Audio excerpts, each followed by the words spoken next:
Hello, everyone. Welcome to today's show. And if you're joining for the first time, this is part of our digital transformation series, for which we meet every Thursday at 5:30 p.m. We pick one topic related to digital transformation, and we always have a very exciting panel that is willing to share their insights and wisdom. For today, we have a very interesting topic because this is from our industry that we generally don't talk on this panel or in this series. So for today, we are going to be talking about agriculture industry, and it has a very unique process called field to fork. We are going to be taking a deep dive into that process. Before we do that, we are going to start with everybody's intros, and I am going to start with my intro. If you don't know who I am Sam Gupta. I am principal at Elevate IQ. I have been leading ERP and digital transformation engagement for the last 20 years. And obviously, we have done some work in the agriculture space. So this topic is near and dear to my heart as Elevate IQ. We are the independent ERP and digital transformation consulting firm. We help our clients with the business process reengineering, business case development, enterprise architecture, system architecture, ERP project recovery, and ERP implementations. On that note, I am going to start with Chris's intro. Thank you, Sam. I'm Chris Gherardini. I'm actually the president and owner of Turnkey Technologies. We've been implementing Microsoft Dynamics ERP and CRM for a little over 27 years. So I've had the pleasure of working with a diversity of agricultural clients. So I look forward to sharing some of those stories today with all of you. Thank you.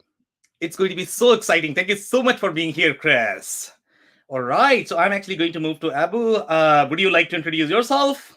Hi, everyone. My name's Abu, and I'm the CEO and founder here at Pani Management. So we are a Sage X3 partner, and personally, I've been leading business process transformation exercise with food and beverage companies over the last 15 years, and I'm here to share some insights on that front.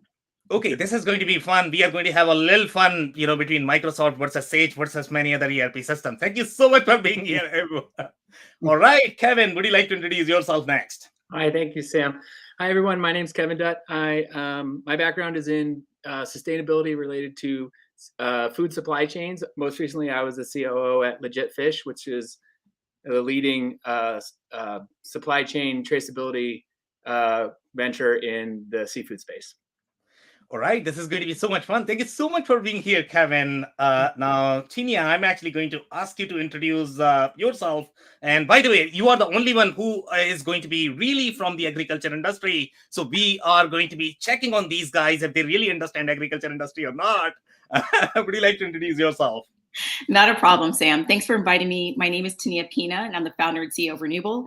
And at Renewable, headquartered in New York City, we basically take food waste or unrecoverable food waste from food distribution and manufacturing, and we turn it to a number of sustainable technologies for the indoor growing or controlled environment agriculture sector. Really looking forward to sharing some insights today.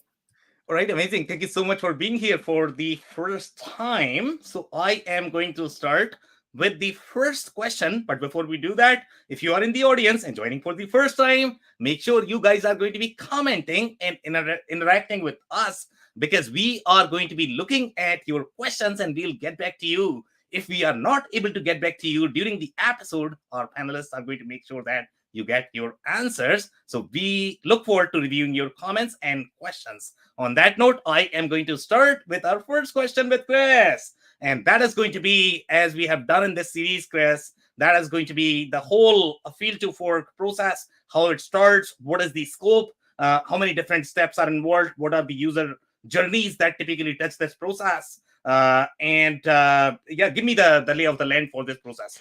Sure. And, depending on which version of ag, again, animal, crop, there's so many aspects to it, but I'm going to focus on the one I had the most experience with, and it's around pork. So, my experience with about $1 billion pork producer for many, many years is, and I looked at the systems, there's a lot going on. And if we look at where does it start, and we're going to talk about animal production. And so there's a number of aspects to it. And we think about feed, we think about breeding, and then we think about just growing, and then we think about taking them to market. And you're like, when does it hit the ERP, right? So if we talk about just some of the challenges in the systems I've seen, everything from, let's say they're growing their feed, agricultural crop planning, a lot of aspects to crop planning. And typical ERP systems, you're thinking about, how do I forecast crops? There's a lot of dimensions in crop planning, agronomy, slope, yield coefficients. So how do you forecast how much you're going to get out of that piece of dirt, right? And even dimensions, farm, barn, pen, plot. So there's a lot of dimensions as they're looking at production in these different areas. But so we talk about whether they grow their own feed to feed their animals, or just the challenge in buying feed. And one example I saw in this is, trucks are showing up and dumping feed, right? And they got scales and they're clocking them. And that's a disparate system. That's not the ERP system. And the problem that they have there is, if you imagine they're receiving feed and they're consuming feed. Well, they didn't even get the invoice. They don't know the cost. So there's a lot of challenges in that front end process just to continue to have this flow of feed coming in for the animals. And then there's the distribution of the feed. So if you think about trucking and transportation, that's a whole nother aspect. You typically feed-based systems, transportation management. Well, let's fast forward to feed. Now we're mixing it.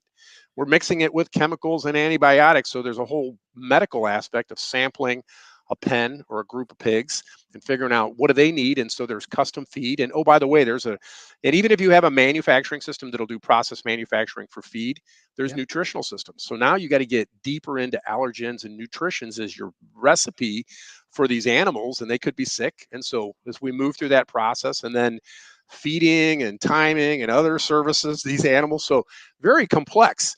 And then you're like, okay, well, how do you track those? And even going deeper with pigs is you need an application almost like PigNose, because in an ERP grade, I got a serial number on a pig, but there's so much more information I need about that pig as I take him to market. So if you think about these external systems, from feed, from scales receiving to feed management, feed recipes, again, we go back to the pig, we've got medical, you got vet, all the way to the point where we get them to a market hog, we put them on trucks, we truck them out, and then we're getting a feed from a slaughterhouse. So it's even a non-traditional. Well, how do I record my sales? And so if you think about all these different systems and what I'm describing, boy, there's a lot of different processes in there. And I haven't even mentioned many of the other pieces that can kind of show up in there. But there's an example of a very complex from a field to fork for pork. And I didn't talk about breeding. I had a specific application I did where, how do you make a gilt? And everybody goes, well, what's a gilt? Well, that's a pig that makes pigs. And most of the manufacturing guys go, okay, how's that work? Well, first you need a bunch of baby pigs. You either make them or you buy them, right? So that started somewhere. It's a circular loop, but we get baby pigs, we grow them, there's gestation. And then you get to the point where some of them go to the market, some of them turn into an asset. Oh, now it's a manufacturing resource that needs to be serviced and maintained and has forecasting and yield. So just as we talk about breeding and feed, I think you get a lay that just in the animal grow operations, there's a lot of complexity in systems and processes that surround that. So, and a lot of timing issues, and we'll talk more about that, but that's where I'll start, Sam. Yeah, so this is going to get very interesting because you are talking about pork industry, and I'm pretty sure other folks are going to be talking about a lot of different industries right inside agriculture. Okay, so agriculture is extremely tricky because each of the sub-verticals that you are going to touch, they are going to have very deep intricacies, and that you are describing right now. So, Chris, the follow-up question I'm going to have for you is going to be: you are a big fan of fit gap analysis. And you know that, ERP community, as the ERP community, we all like to overcome it. And when you know a person who is actually trying to get into agriculture industry, they don't really understand agriculture industry. You can tell that they just don't know what they are doing here. And they are probably, getting into something that they may not know how difficult this is going to be overall from the system perspective, from the process perspective. So when you do the fit gap analysis, now, have you found any specific feature set that if you are going to say that, a standard ERP package probably is not going to work for this one, for these processes? So what are different areas that you have seen that you will flag out in the fit gap analysis? Yeah, and I think that, the ambition of the organization is what fits into the ERP, meaning right. Can you get manufacturing of an animal? Can you get crop production in the ERP as a manufacturing forecast? There's certain aspects of it that you can manage there, but you're still going to have external systems. And whether there's a real good integration path, you're still going to have external systems. And you need to have line of business. But I think that's the biggest thing to accept, is that a standard ERP is not going to have what it takes to manage and plan and forecast crop. It's not going to have what it takes to manage and animal development or breeding and so forth. You can configure some of the processes to manage parts of it. And I think that's it. Depending on the size of the organization, you're going to have a need for total automation and total integration, or we can have some things that are separate because the volume doesn't drown us. But that volume is going to necessitate as to how integrated the systems are, because it'll get to the point where you can't manage it. Because if you're taking readings on, let's say you had 1,000 head of pigs and you're taking measurements on each pig every week. I don't even know what the frequency is, but the data management and the mobile application requirements and the data needs to be integrated. So a lot of challenges here and small operations. And I think that's why there's been a lot of trend towards bigger operations, because they can pick up that overhead for the systems they need to run it. Okay, amazing insights. Thank you so much, Chris, for that. So, Abu, I'm actually going to come to you for your insights, and you do far more work in the agriculture space. And the ERP system that you are trying to implement obviously is designed for the process industry. That is going to be far more aligned with the needs of the agriculture industry. So, based on the description that you have seen, heard so far, you can agree, disagree in terms of what are the intricacies that you typically see in the engagement that you work with. But describe the scope of the entire process. How many user personas are there? What is the scope of the process when we think about field to fork? Yeah, I mean, so Chris, he talked about the beginning of the process, right, from a pork production, right? It has its complexities. When you go to the next step, for example, to a slaughterhouse, for example, right, where you're tracing, now you want to trace each part of the pork, for example, right, each part of the goat or whatever feed you have. You want to, you sell each part differently from a traceability perspective. You want to track yields, right? So each kind of different animal will give you different yields on, depending on the weight and the size and the kind and the breed. So you want to track all of those aspects, in your processes, which creates more complexity. So even on that front, again, depending on the kind of food industry, requirements vary quite a bit. So, for example, if I look at the grain industry, you're in the agriculture, when you're in the production stage, when you store grain, you can have different moisture content depending on the weather, for example. And now that leads to very complicated, not just, traceability perspective, but also accounting perspectives, right? So you have moisture loss, the weight changes now, suddenly the cost of the grain that you have changes, right? So, so depending on where on the cycle you are, so, as you move along the food chain, probably in the processing and the manufacturing space, for example, if you're making peanut butter jams or cereals, that's where more traditional ERP would fit in compared to, in the beginning of the process, for example, you're breeding pork. So that is, in my opinion, the different complexities that come up when selecting the ERP system. So very interesting insights that I'm glad that you actually touched on the inventory aspect of the agriculture. This is where I have heard from a lot of different ERP consultants and the business process consultants that it gets really tricky, and you really need to know that you are in the agriculture industry. Otherwise, you are really going to struggle. So when you look at, and by the way, I mean, if I talk to my folks in the finance or accounting community, I mean, they have the similar comments as well. They typically have the module that, you have to go through farm accounting before you can practice accounting in the agriculture space. So now let's say obviously you mentioned about the moisture content. My manufacturing colleagues are probably going to argue that, we have scrap, we can probably mimic the same process. What's so difficult? With respect to moisture. So the question I'm going to ask you is, okay, when you compare these SKUs in the agriculture versus when you compare the moisture process that you mentioned, what are difficulties that anybody is going to experience? Let's say if they are trying the agriculture industry for the first time, how it is going to be different from some of the things that they might be doing in the traditional manufacturing? So I mean, so the weight of the inventory is changing. It can change over period of time, right? So compared to, for example, more discrete manufacturing, you have manufactured peanut butter jam. It doesn't change just by sitting over there, right? So the time to the amount of work like a traditional, like you have to then do a lot more transactions to track it.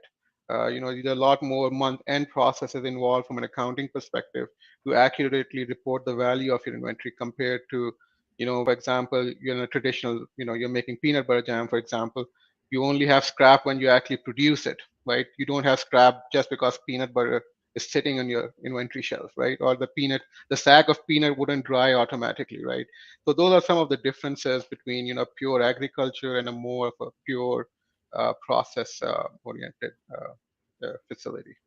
And even then on the on the more traditional manufacturing, tracing scrap cannot be, is not that easy as well, right? So one subsector would be the cannabis extraction industry here in Canada, and there the Health Canada requires you to track, even what's left behind in a beaker, right? So you have to even report those trace elements. So then, it just becomes a lot of data to capture. It becomes a lot of data input entry from the front end staff, and those are the challenges you're going to run into, how to trace each and every step across the way. So I can relate with some of the, fun experiences I guess you guys must be having in the agriculture industry, to be honest. I mean, when you have these quality experiments happening in the manufacturing industry, you can always blame your quality guy that you didn't do a good job. But in this particular case, the quality guy is never going to agree, because by the time you're going to perform a quality operation, the weight is already changed. So, they are going to say the water is gone. What can I do? I already tested. And then you are actually going to be penalized by your regulatory bodies, because they actually care for your the moisture content, etc. Because that actually changes your formula, the ingredients. So you need to make sure that you cannot really go off balance on that. Thank you so much, Abu, for that. Really appreciate it. Kevin, I am actually going to come to you. So obviously, you are probably going to bring the third industry, which is even more challenging, I guess, in the seafood space. So when you look at the field to fork process, how's that going to work in your space? What is the scope? What is the boundaries? Have you seen any specific challenges? Can you relate with the challenges that these guys have already spoken? So field to fork process. Yeah, absolutely. So seafood is obviously a lot different in the context of when you're harvesting something from the ocean. It's a little different than when you're picking squash in a field and you're going to get squash, and you don't end up with some of it being corn. It can be, you don't really know what the outcome is going to be in the production. And so, our focus and my work has been around the traceability aspect of this and the integral part that the ERP plays in that. And what we're driven by a couple of things. There's a market for people wanting to know what their product is. There's food safety requirements that are becoming critical in all aspects of food. And so our job is to really think about, is the data and the product coming through in that ERP system through the supply chain actually what it says it is, and the product and the data belong together. And so the challenges on the seafood side really focus on it's very difficult to tell what product is. And once you start doing things like Abu and Chris were just talking about, which is the yields start to change when you fillet something. Are those yields the acceptable yields? Is the weight loss in wheat actually correct? Should that be, or is somebody adding more product from somewhere else that isn't the same product, that looks the same, right? And so in the seafood space, there's a lot of complexity around market names, yields, and everything requires rules from a traceability perspective to look in on these ERP systems and say, okay, this product A became product B and C, and product B is 30% of that product A. Is that possible? And there's algorithms and complexities to that in the seafood industry are really, there's even a level of greater complexity. But it really comes down to driving those into rules that we can then use to trace things all the way through and validate and verify that what it is actually what it says it is. And that along with, I think Chris mentioned this maybe, but just the pure challenge of digitizing anything coming from one step in the supply chain to the next is always another challenge. And so that's a hurdle that we're always dealing with. Okay, so very, very interesting insights there. And I don't know how you are going to have rules when there are no rules, because rules are always changing. So this is probably going to be fun in your industry. So I don't know if you are able to provide any sort of examples when the market names are changing, point that you mentioned. Do you have any specific examples that my audience may be able to relate? Because obviously they might not be from your industry. So give us some examples of the changing market names and how that affects. Yeah, absolutely. So a good example is actually scallops, which in the US are the only thing that comes onto land is the mussel. The rest is they shuck and throw the shells and all the waste overboard out at sea. So they're separated by the size of them. So a U10 means it's 10 or fewer scallops per pound, and a U10/-20 is 10 to 20 scallops per pound. And what can happen is somebody can take 5,000 pounds of U10/20s, and they can actually physically in their processing facilities sort the bigger ones and the smaller ones. And now they have 2,000 pounds of U20/30s and 3,000 pounds of U10s. And the question then becomes, okay, is that a rule that's actually allowed to happen? Or and so and what scraps, what weight, what yield is possible in that. So all of those rules have to be tied in to make sure that that product has become two different things and is allowed to be those two things. And so it creates it's complex, and which is part of the reason why it's an opportunity. It's very hard. There are more traceability groups in the agriculture side because it's a little more straightforward, but you get into a lot of complexities with market names as they go along, like that scallop example. Okay, amazing. Thank you so much for those insights, Kevin. So, Tinia, I'm actually going to come to you now. As a CEO of the agriculture company, obviously you have a very difficult job because I don't know how you are going to measure the performance, of people, because things are changing all the time, and they are going to say that, you know what, I didn't do this. Fish is the problem. Pork is the problem. I'm not the problem. So I don't know how you do your job because it's going to be terribly difficult. But we are talking about the field to fork process, as you know. So describe us the process boundaries, where the process splits, if you have seen any specific challenges, let's say with respect to compliance, regulatory, and if you agree with these guys, you are really from the agriculture industry. These guys are probably trying to pretend. So Yeah, to fork. I appreciate that, Sam. I think everyone, from Abu, Kevin, and Chris all kind of highlighted different angles at which data kind of integrity and making sure that there's continuity from the input to the actual outcome is managed correctly. I'm going to speak more closer to what Chris was relating to in terms of feed or inputs, and specifically fertilizer.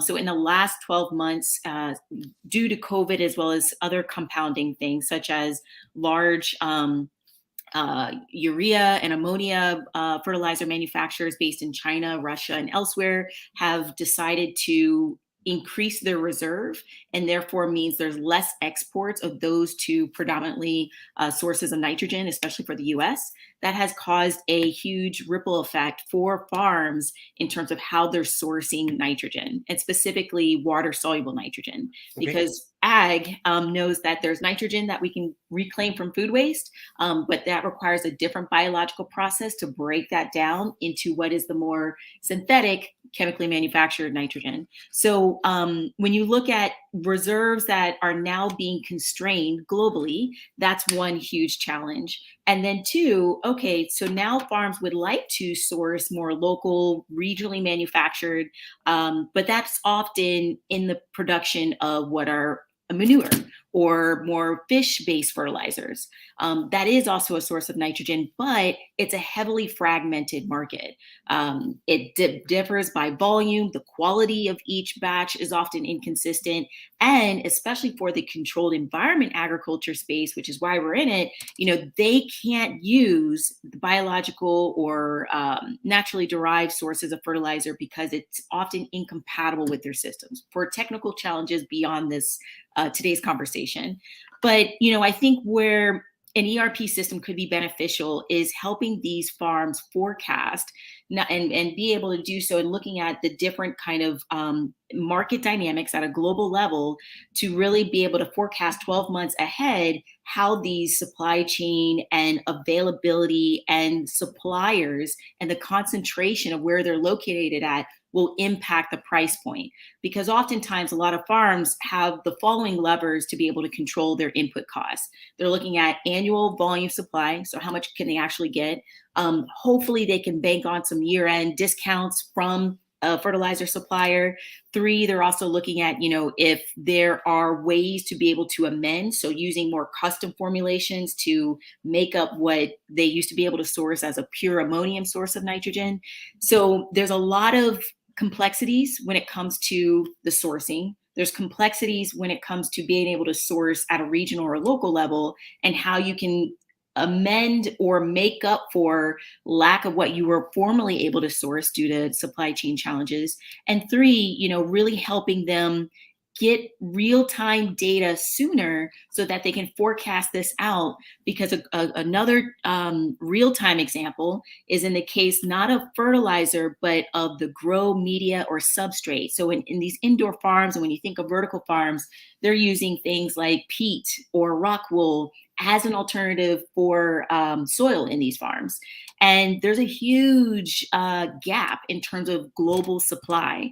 So they really need something that's going to provide that data sooner so they can lock in pricing with ideally guarantees and work with the best supplier that can provide this. Very interesting insights. And by the way, I mean, see, now you are going to see that I am probably going to be struggling to ask questions as well. As you know, I am trying to pretend that, I am speaking agriculture, but now this is a real agriculture that you are talking about. Okay, so, we are going to be touching on some of the things that I have seen in my experience in the food and beverage and the agriculture industry. And you touched on a very important point that, what, your SKUs are always changing, your bombs are always changing, your formulations are always changing because because of the supply chain challenges that you have just mentioned, right? So when you are trying to forecast this capacity, how do you typically do this? And I don't know if you have ERP system right now. I mean, companies are really struggling to forecast their supply chain at the local level when they might be sourcing all of the products at the local level. You are talking about forecasting at the global level when things are always changing. So how do you typically do it right now? How are you managing right now? Yeah, I can speak on behalf of our customers because it's more relevant to the conversation. Yeah. It's very manual. It's very making phone calls, seeing which supplier has the amount of volume that can support their expansion, because a lot of these farms are expanding. But and just really trying to be on the dial or the pulse of the market as quickly as possible. The good thing is that there are becoming more suppliers, but for those of us in the US, those suppliers are still creating the risk from a supply chain perspective because they're not local to the US. So it's a very manually driven phone call often, or just looking online for information. Yeah, that's what I've seen as well. Thank you so much, Tina, for that. So, Chris, I'm actually going to come back to you. So now the segment that we are going to open is going to be related to your favorite topic, which is going to be inconsistencies between the systems and the architecture when you are going to be using multiple systems. So in your beginning conversation, you did mention that, you are probably going to be using multiple systems, even if you have the ERP, because you would require scale. That is number one. That is required in most agricultural verticals, and that is probably going to have its own sort of little data gathering, and then that you have to feed inside your ERP. So when you have these multiple systems, so tell us a story where you have seen any challenges related to architecture when they were using multiple systems and they were trying to sort of stitch this process together when you look at field to fork.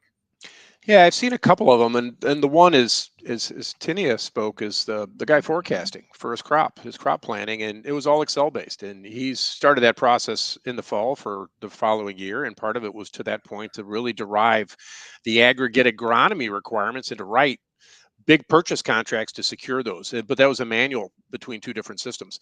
And the bigger one that I started to reference was the feed receiving. And it was just a broken system between the scales and the ERP system, and how they were actually recording receipts and consuming receipts. And just they had huge variances in costing because of the way that they were managing their process. Effectively, what they would do is they would hold the transactions until they got the AP invoice before they booked it and committed in the system. And they're like, well, because we want to put it in with the right cost. And so there was a manual process that they put in place because they had two different systems. And if they received it at the wrong cost and pushed it through and it was consumed, and then again, they ended up with period problems. But that was a big one, just in synchronizing and making sure that, to the point, cost. And I think in the feed space, as Abu mentioned, the moisture content and the shrink, right?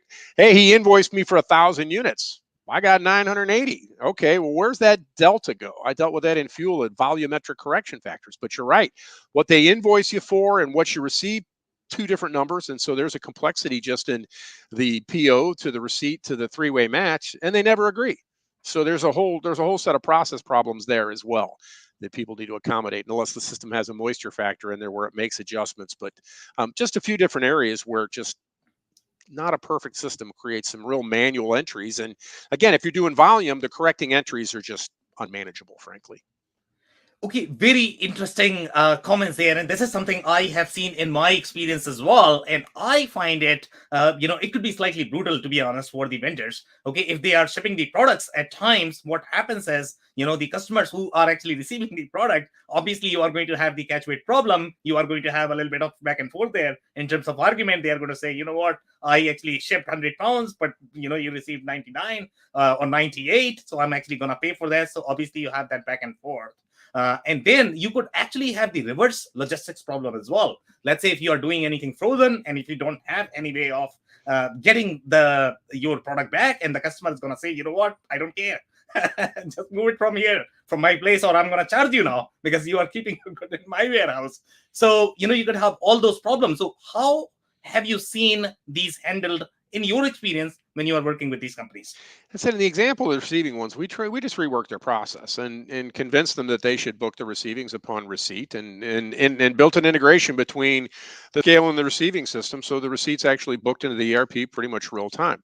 And then said, look, guys, the three-way match, the cost shows up. I think part of the argument is what's the default cost it should be booking the receiving at? What was the commodity price? And then we just deal with purchase price variance or cost corrections if that stock was consumed before the actual cost was posted in there. So part of it was straightening out their process. We built an integration so that the receipt data was in there and said, look, you book it, it's over there, they can consume it, and let's just deal with cost corrections. And it was a better process than what they had. They just never connected the two. So that's how we remediated that one, and that seemed to have addressed that issue for those folks. But it was a timing issue. Okay, amazing. Thank you so much, Chris, for that. So, Abu, I'm actually going to come to you, and we are super hungry for stories here. So, I am looking for multiple stories if you have got any. Okay, so the stories need to be in terms of inconsistencies between if you have multiple systems in the architecture, or if they were utilizing multiple systems. So, whatever you have seen from the system perspective, if you have any stories that you might be able to share. Sure. I'd just like to build on what Tiana said, on the forecasting, right? And that's where the biggest problem comes in because of multiple systems. Yeah. A lot of these companies, they implement ERP system to have better supply chain and forecasting. But the question becomes the data gathering, right? So you need to know what's the production time at the vendor, how much shipping time. Each vendor has different shipping times. Your own facility has different times at different processes, right? So you have to combine all of that data together, and it becomes a very extremely tough and challenging job. So when we talk to our customers, we talk to them about why don't you open up your data with your vendors and suppliers, and it happens in the automobile sector quite a bit, where they're more tightly integrated between their suppliers and the car manufacturers. So we propose to them, if you're buying fertilizer and you have a demand being captured in your system, why don't you open it up to 3 or 4 key suppliers so that they can look into your own system, and then they can adjust their own production accordingly. So those are some of the things which come up because you do a lot of effort on that MRP, but the data is never accurate because the information from the vendor is never accurately captured in your system. Some of the other things that Chris was talking about was from you're receiving 100 grams, but you got an invoice for 110 grams. That's a very common, again, in the agriculture industry and outside the agriculture industry as well. So the way we have handled is, we in our system, for example, we automatically do an accounting adjustment entry when the invoice comes in, right? So if the stock is already in the system, it has not been consumed yet, then we will revalue the stock automatically. And if it has already been consumed, then it goes off to the cost of goods sold, for example, automatically. So again, when you are interacting with different systems, in the supply chain, those sort of data inconsistencies come up, and the best way would be to develop automated processes to deal with it. The other thing would be, for example, on the food traceability, your systems are going to show you the data as good as the data you're entering, right? Yeah. So, for example, you're receiving raw materials and you entered the wrong lot number or you mix it up, then it's not correct. So what we suggest over there, to our customers is to have test your recall processes, for example, right? Don't wait for something screws up, then you come and test it, right? It should be part of your regular business process, and that will ensure that you have much higher data quality in your system. Okay, very interesting. So I'm glad that you actually, brought in the recall management. Obviously, that is going to be a critical piece for any of the agriculture or food and beverage industry. So here, when you are going to be testing the recall process, and things are always changing, as we know, that Mhm. catch rate could be a significant problem overall in the agriculture industry, because things are always changing. So when you are testing the process, you are obviously changing just the recallability of the issue, but obviously the recall is going to have, I don't know if it is going to have quantity as well. If I don't know if that creates any problems. Have you seen any specific problems with the recall management when you are, whatever you are doing during the trial phase? Is that going to be similar to what is going to happen in the reality as well, or do you see any challenges there? So, I mean, it depends on where in the supply chain. So I can give you, example, right? So, Yeah. so for example, in the peanuts, you're making peanut butter jam, and you have two different lots of peanuts. You just need an extra 5 or 1 kilogram in 100 kilogram, right? So sometimes the person on the shop floor may not track it, right? It may go on to waste, right? So those sort of process inconsistencies exist. The quantity is not that important. It's more of the lot traceability. What went into it, so that you can tell your supplier about it, and then the supplier can tell their supplier about it from that perspective. So it's more about the data keeping that is more important, and the shop floor at the production level, at the agriculture floor level, or at the food and beverage manufacturing facility level. When you're in the rush to produce the orders and ship it out, the data tracking is not necessarily the most accurate, right? So those are the challenges that you run into on your food recall process. Okay, amazing. Thank you so much for those insights. Really appreciate it. Now, Kevin, I'm gonna come to you, and I am looking for some stories that you have seen. Because these multiple systems were used in the process, and maybe there were some inconsistencies because of these systems. What have you seen in your experience? Yeah, they're all over the place, and I think for us in some of the work I've done, a great example is a very simple one, which is a offloader of a vessel that's dealing in the seafood. He would pay the fisherman the value of the product in the bag that it came in for the scallops. So I'll stick with the scallops example. And so that bag has a weight of roughly 1% to 2% of the total weight of the product. So then he turns around and would sell the product to somebody else, and it's now 99 or 98% of what it was prior. And there are these discrepancies like that he doesn't really want to change his process, because he has a set process with his vessels, sells in a different manner. So it creates this barrier that we have three ways to resolve it, right? We can convince him to change his process.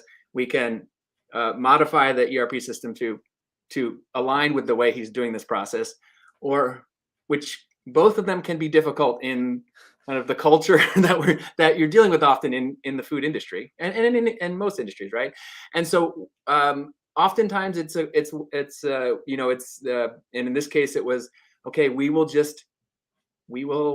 deal with that discrepancy outside. We'll deal with it for you, but ultimately we will require you to change the way you do this when you see the value in what we're doing. So it's a very difficult process, and it just depends on who you're dealing with and the best way to go about managing it, because it is really hard to change people's attitude toward that. The other part of this, really, and the example around different systems in different places, Yeah.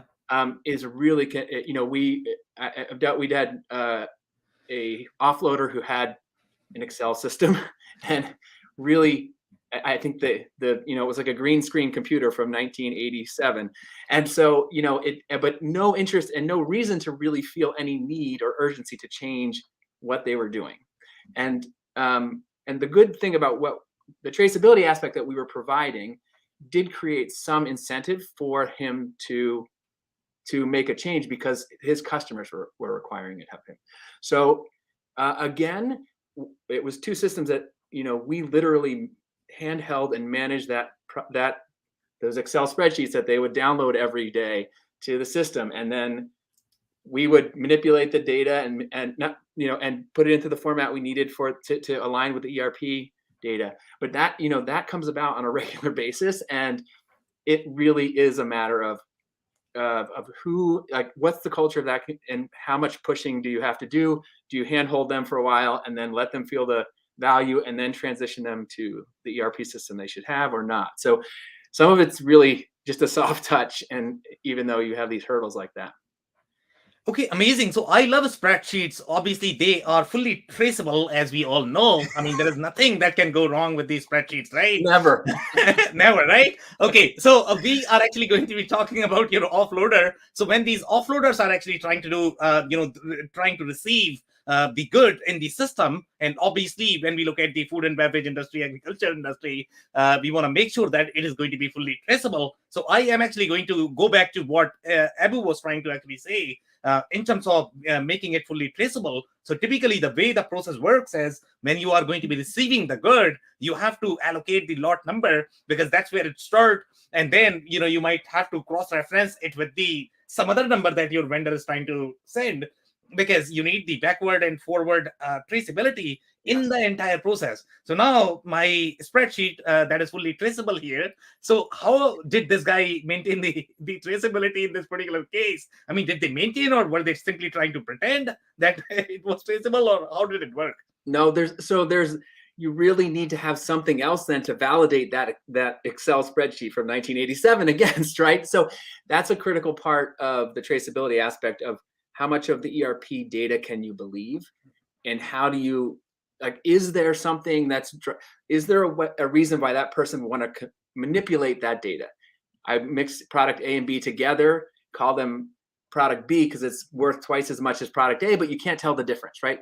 Organic product is like that, right? So how do you make sure that just because I can't visually tell, and that's, for us, it's always about thinking about where there are conflicts in reporting that you can use to validate, where a fisherman has a quota. So they don't want to over report. They can't, they won't be able to go catch more product. But in the case of the offloader, he wants to report as much as possible. So the two have conflicting interests on what the weight of the product should be, right? So there's a way to validate that data point.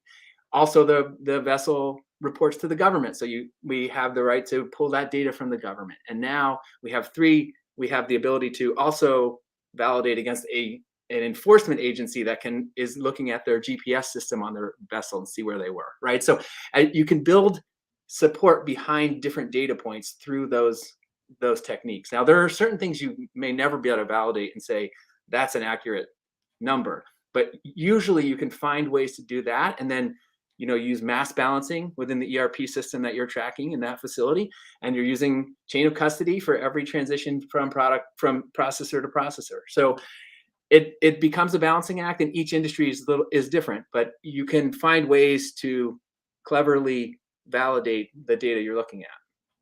Okay, amazing. Thank you so much for those insights, Kevin. So, Chinya, I'm actually going to come to you, and we are looking for a story. If you have had multiple systems, single system, whatever process breakage that you have seen because of these systems in your experience.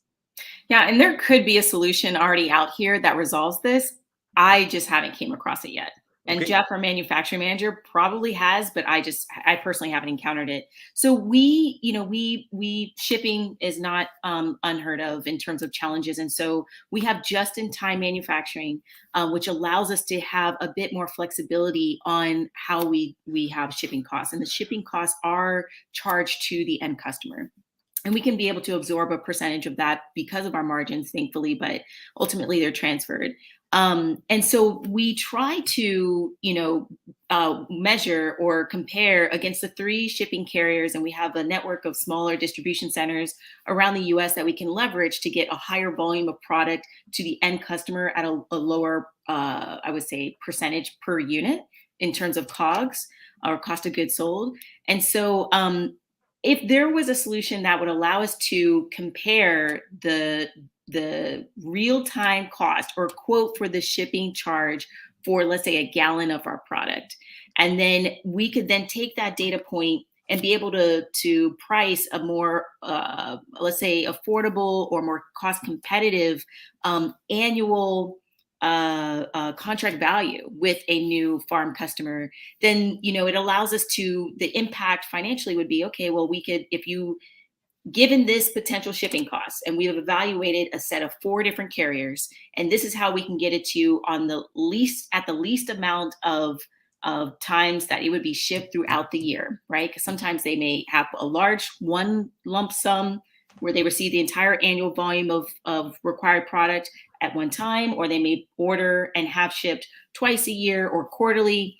But if we can evaluate based on the quoted shipping charges across 4 carriers and incorporate that into our pricing scheme, which would be impact how much they're charged per a annual contract, then that gives us more flexibility, and it makes for a better experience with the customer. I haven't seen a solution like that, but maybe one does exist, and somehow the audience can recommend one. Yeah, and we are actually going to recommend you one. I mean, we just recommended, in fact. I mean, a spreadsheet is the solution for every single problem. We all agreed just now. Right? Okay, so the question I'm going to ask you is, obviously you are talking about the shipping cost and the transportation component in general in any business could be slightly trickier. Typically, when you are talking about the ERP side of processes, you can do a lot more things. When you get into the transportation, typically, in my experience at least, I mean, the solutions are not really as robust. And obviously, for the agriculture or the food and beverage industries, the transportation component gets really, really, really heavy in general. But in your experience, when you are talking about the transportation cost here, because that seems to be a big problem for you, how big is this problem? Because when you compare this with the product cost, obviously product cost is going to be the major component of the cost, the freight cost. I mean, let's say if the product cost is going to be 100, then probably you are paying $2 for shipping. But is that a big enough pain in your industry to solve this? It is because we have a wet or liquid product. So you're Okay. ultimately paying for water. And that's why, the way we scale is we do distributed manufacturing. So currently our facility is in upstate New York. And then, our vision is to replicate it across key states within the US where there's a high concentration of food waste, as well as our end customers. It can be, so to give a little bit more granularity, it can be, a 10 to 15% hit to your margin just because of shipping costs, which is why we've kind of developed a strategy where, if we do it by multiple units on a pallet shipped to a distribution center that's much closer to the end market, it gives us more flexibility, and it'll decrease the cost from 10 to 15% down to 5 to 8%. Very cool. Thank you so much for that. So now we are going to do a quick round. Just because we have some time right now. Typically, we are able to manage only 2 segments, but today we are going to do 2.5. Okay. So the quick round is going to be your favorite KPIs from the agriculture industry. So Chris, I'm actually going to start with you. Some of the KPIs that you have seen that are very unique to agriculture industries that you have not seen anywhere else. Yeah, the big one, yield. Yield's the one that feels like that's more specific there. And then, variances from yield against forecast. So someone just typically benchmarking is, do you get the expected yield, the anticipated, crop yields? So whether it's animal yields or crop yields, but that's typically the bigger KPI we're measuring against forecast variance. Do you want to describe a little bit more? And do you Well, have if any we other anticipate, KPIs that you yeah, track? I mean, Yeah. in a contextually, if you anticipate, use a crop is a probably easy one. If they anticipate simple math, 10 bushels per acre, right? We get 12, we get 8. There's a perfect example of a yield variance that's going to impact your forecast. If you're off by 20% plus or minus, you've got more product, you've got less product. And I think that, but to get into the analytics of, okay, well, why, right? So there's the other part of the KPI is, well, why did it have yield variances? Why did field A versus field B? I got plus 12, I got minus 8. So I think you go back to the low level dimensions and the other measures that are on a per field, but there's got to be an extrapolation where you've got a yield variance as you can get down to some of those measures to figure out what's different. Is it just soil? Is it just the agronomy? They do a better job there? Is it slope? Is it the type of crop? Is it when they planted? I mean, there's so many different moving pieces, but that's a lot of complexity just in analyzing yield. Perfect. Thank you so much, Chris. So Abu, I'm actually going to come to you. What are your favorite KPIs from the agriculture industry? I think I'll just build on the same one, yield, right? That's whenever you implement an ERP system in a food and beverage company, that's the first thing they talk about, right? That's the first thing they want to track, right? And that's what scares the consultants because it's so difficult to measure, right? So again, just building on those yield examples in food production, right? So you want to create a 100-gram pack of food. but you ended up consuming 120 grams, right? So you want to trace that 20 grams where it went. So it can be due to moisture loss, it can be lost at machine, it can be lost during the packing process, for example. Again, on the pork or the animal slaughter industry, you have one pork, one pig, how much meat could you sell out of that, right? So some companies also track it to that level. And an animal can be sold in many different parts, and there's a lot of wastage as well in terms of bones and all of that, right? So they track those yield, and that's a very complicated process to do it. It requires not only the systems to be there, but also a lot of data entry by people on the floor, right? If you're not tracking that data, if you're not capturing the data at each step of the process, you cannot trace those yields. So that's Okay. always an interesting conversation. Amazing. Thank you so much. Kevin, what are your favorite KPIs? Yeah, I think, and I'll stick to the seafood side specifically as kind of an interesting, on the wild harvest side, where something is caught can be difficult to really iron down to the specifics, especially if it's a government that doesn't have a lot of tight requirements around reporting in different countries. So that always becomes a real challenge to validate from a traceability perspective when you're thinking of it that way. And so you have to start using tools outside of, even AI and other interesting ways to try to tackle that, like physically auditing lots of product and doing genetic testing and things like that, which is a real deviation from where you want to be, which is working within the digital system. And yield is also this is really a big one as well, because when you're trying to validate something and there's a lot of variability in yield, it's really hard to trace a product if the yield one day is 72% and the next day is 84%. And now you're questioning whether is it really 72%, and where did that other 12% go? Is it mixed in with something else? Right. So the traceability aspect of yield also can be tricky if it has a lot of variability. So it's an important aspect of if validating what you're saying is true product. Very interesting. So I'm actually going to have a follow-up question on that. So when we look at pharma industry, I mean, pharma has end-to-end traceability. They have to do it, otherwise they are probably not going to be in the business. So in the agriculture industry, are these standards not developed enough that you are not able to trace, let's say, whatever is caught wherever, in case of medicine as well, you have to trace where it is manufactured, where it is produced. So you have the entire data set that is actually being transferred from one place to the next as you ship the product. So why is it so challenging in the agriculture industry? I think part of it is just requirements, right? And they are starting to change because of food safety. But actually is a really interesting transition, and I can't remember if Abu mentioned it, but cannabis is actually an interesting transition into the agriculture space, because it's agriculture that's under the requirements of the pharmaceutical world. And so I think that's creating some transitional space to see, here's what agriculture could look like when it's fully digitized and the traceability is really solid and the ERP systems are structured in a way that we can trace product all the way through the supply chain. So it is getting there. And I do think that, it's just a matter of time, and the requirements are what's pushing it. And I think you're seeing that through food safety and through, quite frankly, people want to know where their food's coming from, which is a lot different than it was, 20 years ago. So it's coming about, and I think cannabis is a very clean transition. People are starting to see, okay, this is doable, and here's how it could look. Yeah, I just want to add to that, Sam. So there are two different aspects of traceability. One is what kind of product was used, and then the other one is how much was it used, right? So in a traditional food industry, they are more concerned about what kind of product was used, right? So they don't care if you used 8 kilograms or 5 kilograms, right? And in order to trace that, track that yield, you have to, at each process, you have to, track it. For example, you're using grain in the process, right? So your stock says, 100 kilograms, but when you actually use it at your, grinding machine, for example, it's 95 kilograms because of moisture loss, right? So are your systems and processes in place to track that 5 kilogram loss, right? So you don't really need to, right? But if you want to track it, then you need, you need equipment, you need systems, you need people to capture that data, right? So that's a cost. It slows down the process, and a lot of companies don't want to do that. Compare that with cannabis or pharmaceutical, it's a legal requirement to do it, right? You have to report it to the government, right? So it changes how people, implement those systems. Okay, love it. Thank you so much for that. So, Tinia, I'm actually going to come to you for your favorite KPIs.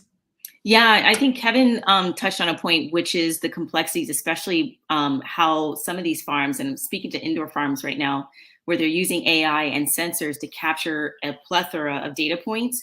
But when they need the granularity to understand how much water consumption per plant site or per head of lettuce, or how much energy is being consumed per head of product or crop, it's really challenging because the other variables such as system size, your water reservoir capacity, the environmental conditions like your relative humidity and the light spectrum, all changing how much a head of lettuce is going to consume of those inputs or resources. It's really hard to track. So I don't know if there's opportunity for the sensor companies and the integrators at that level to work with the ERP providers to give more granularity there, but it's a little disjointed currently. Okay, love it. Thank you so much. So now we have the time for closing advice. So, Chris, I'm actually going to start with you. What would be your closing advice? Sure. And I think that if you're looking at new system selection to run the ag business, and you look at an ERP off the shelf that's not built for the industry, look at the processes that fit. But then really focus on those line of business applications that are going to take your business to that level of detail you need, because you're not going to be able to survive in a generic model. You'll need something, whether it's crop planning or animal planning or breeding planning, et cetera. So that's what I would say. It's going to be a hybrid approach. You're not going to find one system that'll do everything unless you spend like a lot of money. So anyway. Okay, love it. Thank you so much, Chris, for that. So, Abu, I'm actually going to come to you. What would be your closing advice? You are on mute.